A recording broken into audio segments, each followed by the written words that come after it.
сурагчтай сайенсынхаа хичээлээр цэцэг үндэслүүлэх хичээл өгсөн байгаа тийм.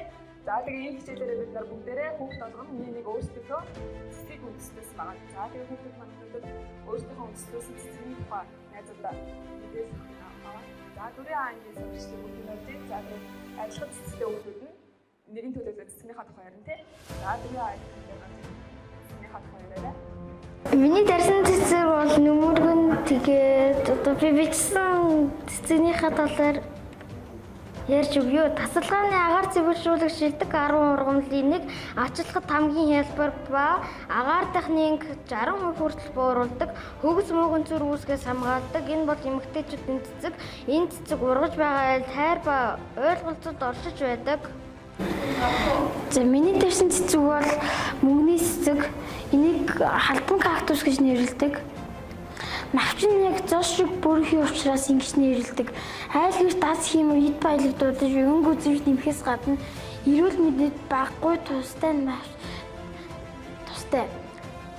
Навчны дотор байх шингэн эд бактерийн эсрэг найрлагатай байдаг. Зуны өдрүүдэд 7 хоногт 1-2 удаа, өвлийн үедрэл 2-7 хоногт 1 удаа устгах хангалттай байдаг. Монгол нь шөнөөр хүчил төрөгч ялгаргуулдаг гайхалтай ургамал. Харин одоо хэрхүү ургуулж арчлах талаар бяцхан зөвлөгөө хүргэе.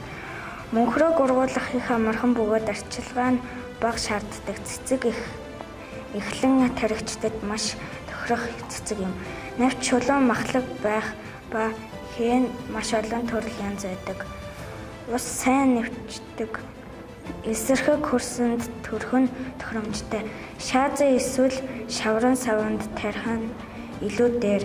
Учир нь том ургасан мөнхрөөний үндс нь их бүдүүрдэг тул саваа задлах тохиолдол илбэг. Халуун орны цөлөөс гаралтай учир үсгүүрээр амьдрах хугацаа урттай тэсвэртэй ургамал. Зуны 7 хоногт 1 удаа өвөл 21 хоногт 1 удаа услана. Энэ цэцгийг сүм цэцэг гэдэг.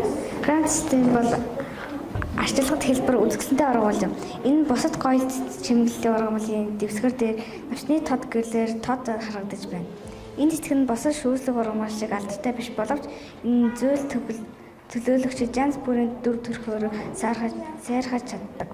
Грант систем бол цонхны тавцан дээр жижиг бут таад шиг өндөр мод байж болно. Энэ цэцэг усан цэцэг тэгээд арчилгаа багтай тэгээ ургах дуртай цэцэг. Тэгээд цэцэгнүүд нь өнгө байдаг. Тэгээд сүүдэрлэг газар ургах дургу. Тэгээд гэрэлт болохоор дуртай. Тэгээд зуны улиралд 20-22 градусанд байдаг. Тэгээд өвөлд болохоор 15 градусаас доош орчинд ургуулахад тохиромжтой.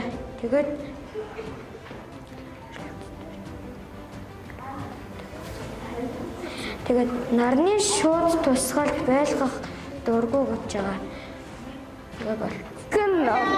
Зандын чан каса лили буюу энэ болохоор өнгөн дэлгэлийн цэцэг. Харин энэ бусад гойдлыгаа бодвол ингээд цагаан ингээд толтноотой. Тэгээд энгийн гойдлуудыг бодвол тэгээд 0.5 юм уу 1 метр үгүйтэл ургадаг. Хүүхдэлтэй цэцэгт бол хүүхдийн өөрөө цэцэглэх сургууль ургуулгад хамгийн тохиромжтой. Ер нь хүүхд байгаа газар энэ цэцгийг байх учиртай. Ортон төдөлөх нөлөө.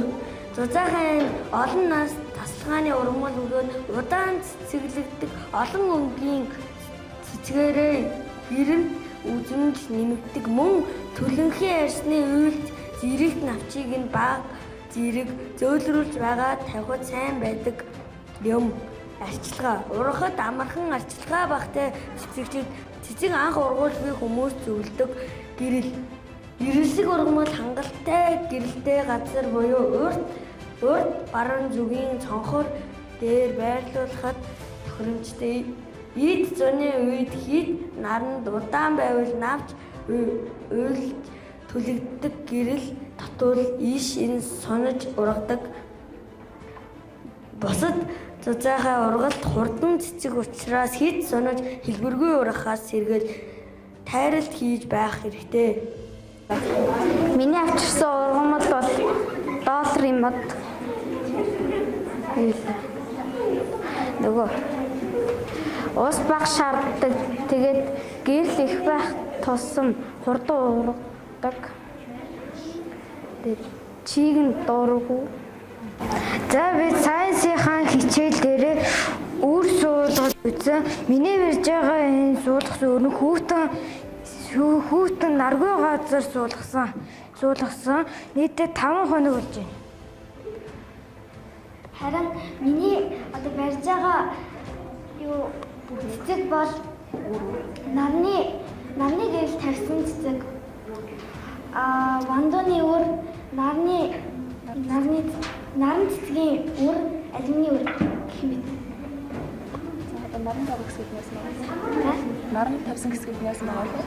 Наран тавьсан хэсгүүд нь соёолж хийж байгаа. Энийг харуулж.